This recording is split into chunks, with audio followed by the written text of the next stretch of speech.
Boa noite, alunos do primeiro ADS.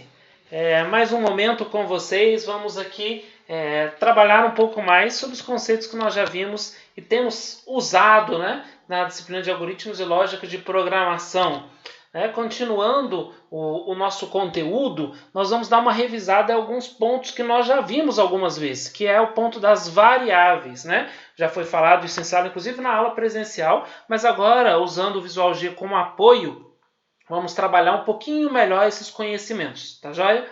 Então, dando continuidade aqui, as variáveis, na verdade, são espaços de memórias onde nós guardamos, um espaço de memória onde nós nomeamos, damos um nome para esse espaço da memória e o chamamos o quê? De variável. E aqui, só para uma recordação, para que os computadores sejam capazes de interpretar os algoritmos que desenvolvemos, precisamos transformar a sequência de passos que escrevemos em linguagem natural para uma linguagem que possa ser entendida pelo computador. Essas linguagens são chamadas de linguagem de programação. Desculpe. Nessa aula, a fim de facilitar o aprendizado dos principais conceitos de programação, utilizaremos o Portugal. Já falamos bastante sobre o Portugal, que é uma linguagem que une o formalismo das linguagens de programação à facilidade de compreensão da nossa linguagem natural português. Para entender a construção de algoritmos nessas linguagens, vamos iniciar estudando alguns conceitos básicos. E aqui a gente já falou um pouquinho sobre memória.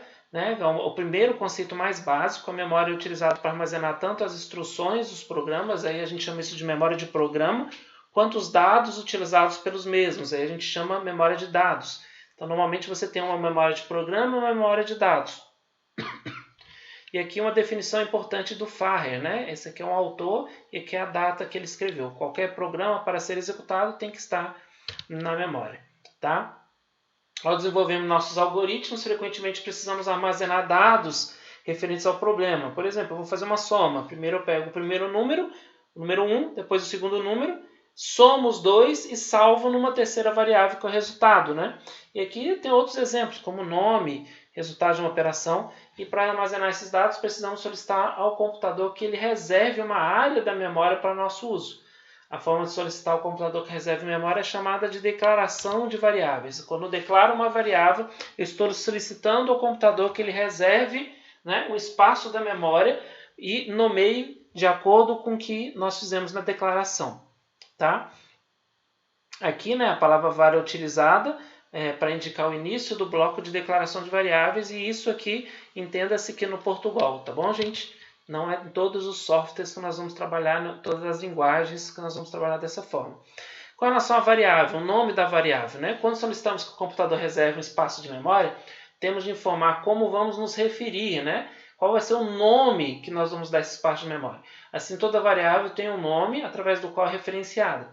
Caso queiramos declarar mais de uma variável de um mesmo tipo, basta escrever os nomes desejados para as variáveis separadas por vírgula. É muito importante lembrar, e você já deve ter visto isso, que existem nomes proibidos. Por que existem nomes proibidos, professor? Existem nomes que já são usados pelo sistema interno, e eles não permitem que você faça uso desses nomes.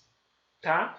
Aí o tipo de variável, Existem, já conversamos bastante sobre o tipo de número inteiro, número real, mas existem outros tipos de variáveis.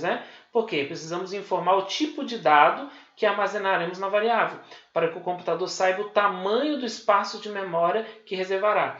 Cada tipo de informação ela consome um espaço diferente. Então, um tipo numérico consome, por exemplo, uma quantidade de bits, e um tipo alfanumérico, uma letra, consome um espaço diferente. Sempre que criamos uma variável, nós fazemos com o objetivo de armazenar algum tipo de valor específico. Por exemplo, se estivermos desenvolvendo um algoritmo que calcula imposto de renda a ser pago por um assalariado, precisamos de variáveis para armazenar o valor do salário para os resultados dos cálculos. Assim, o nome dado à variável deve deixar claro o objetivo da mesma. Isso é muito importante, gente. O nome da variável ele tem que ser intuitivo para te ajudar no software, para ajudar uma outra pessoa a entender o seu software. Então, apesar de esta ser a principal diretriz quanto à atribuição de nomes de variáveis, a questão de ser intuitivo, algumas outras regras precisam ser atendidas. E regras muito importantes. Então, a primeira regra muito importante, inicie sempre com um caractere alfabético, né? Nunca por um número. Então, aqui, nome começou com N, tá certo.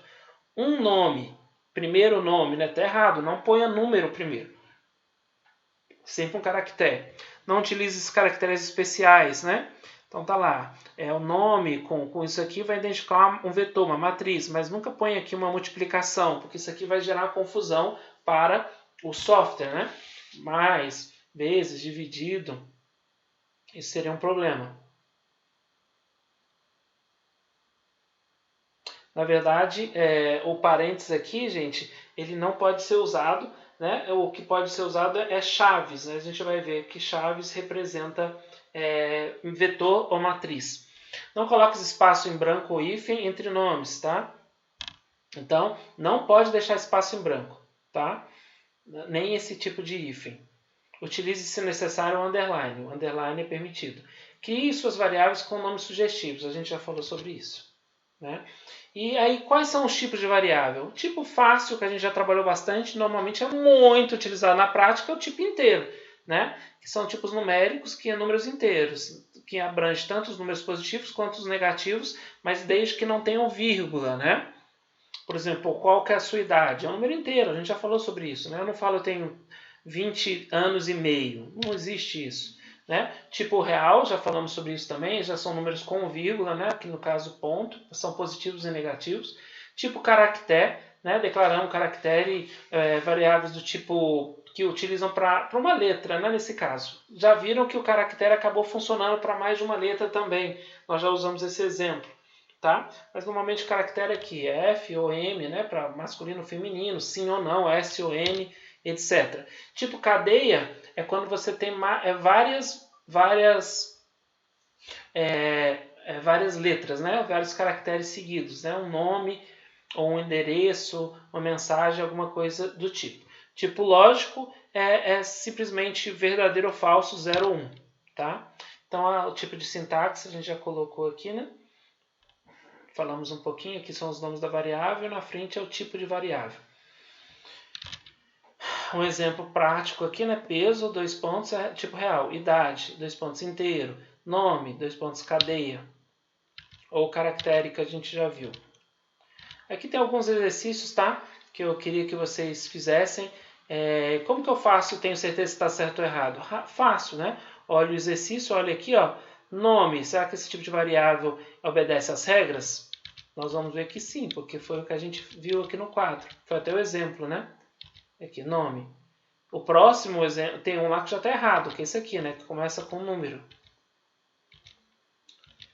Tá aqui, ó, começa com número. Então já está errado. Como que eu sei que está certo ou está errado?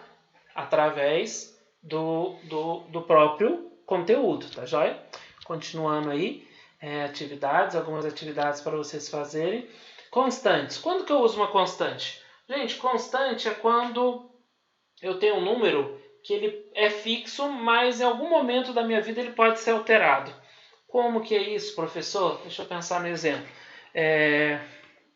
Preço do combustível.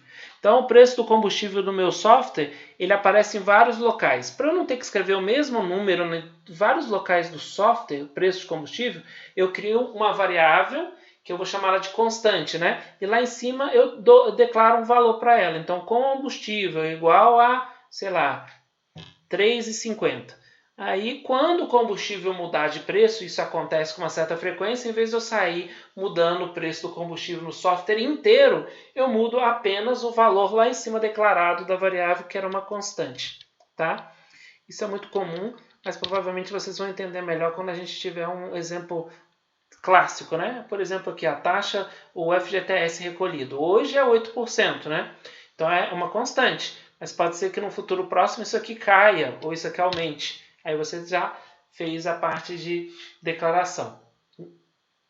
Atribuição de valor, ou comando de atribuição, nós já vimos, né, que é a questão da setinha pro Portugal, tá bom, gente?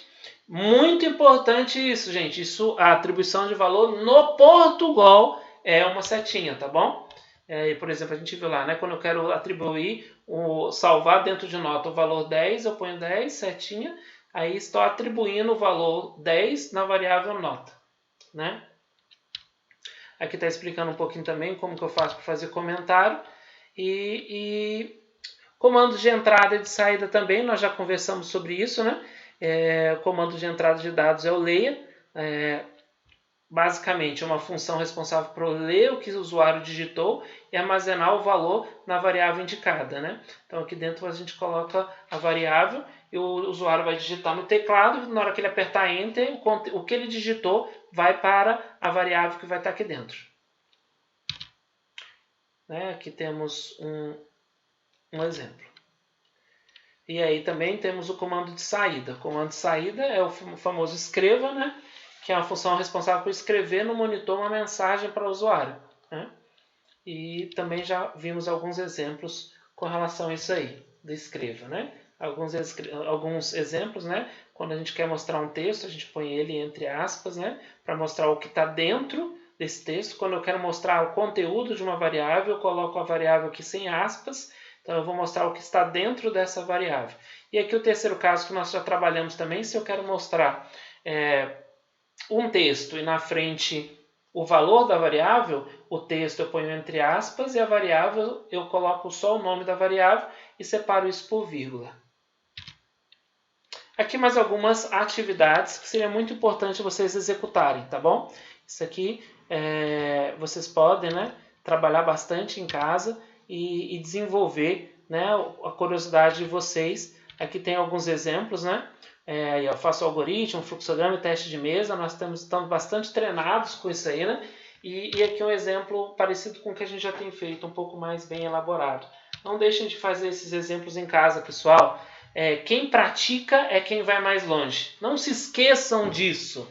Quem vai mais longe, professor? Quem consegue ter um cargo legal? Quem consegue ficar fera? Eu queria ser igual o professor Leandro, queria ser igual o professor Gustavo, queria ser igual o professor Luan, que está galgando uma vaga no exterior. Gente, não se esqueçam, todos eles estiveram no mesmo lugar que vocês estão hoje. O que eles fizeram? Sentaram e estudaram, sentaram e dedicaram tempo para o estudo, eles correram atrás, eles não se limitaram apenas aos professores, eles foram além. Vá você também além. Como professor? Vou dar um exemplo. Tá aqui, acabamos a matéria. Você foi, fez todo o conteúdo, fez todos os exercícios, fez o teste de mesa, detonou, tá tudo certo. E agora? Não tem mais o que fazer? Vou ver filme no YouTube porque acabou. Não, galera. Vai no YouTube sim, vá. Mas vai aqui, ó. E procure. Calma aí que eu vou achar. Aqui. Procura um material de um pessoal igual esse cara aqui. Eu vou deixar o link para vocês na aula de hoje. Quer ir além? Vá atrás desse cara, por exemplo, Introdução a Algoritmos, curso de algoritmos, Gustavo Guanabara. Esse cara, eu procurei aqui antes de indicar para vocês, uma pessoa que fosse um pouco mais profissional. E tá aqui, ó, um cara que tem um estúdio profissional para gravar as suas aulas. Um material muito bacana. Quer ir além? Assista o Gustavo Guanabara também. Não se limite ao professor Rodrigo. Veja um outro professor. Vá além. Abra o seu horizonte. Aumente o seu network, os seus contatos. Entre em contato com ele. Entre em blogs. Entre em canais. Gente, vá além. Essa é a minha dica de hoje. Vá além e vá além do que você sonhou. Beleza? Bons estudos, Deus abençoe e podem contar comigo nesse caminho.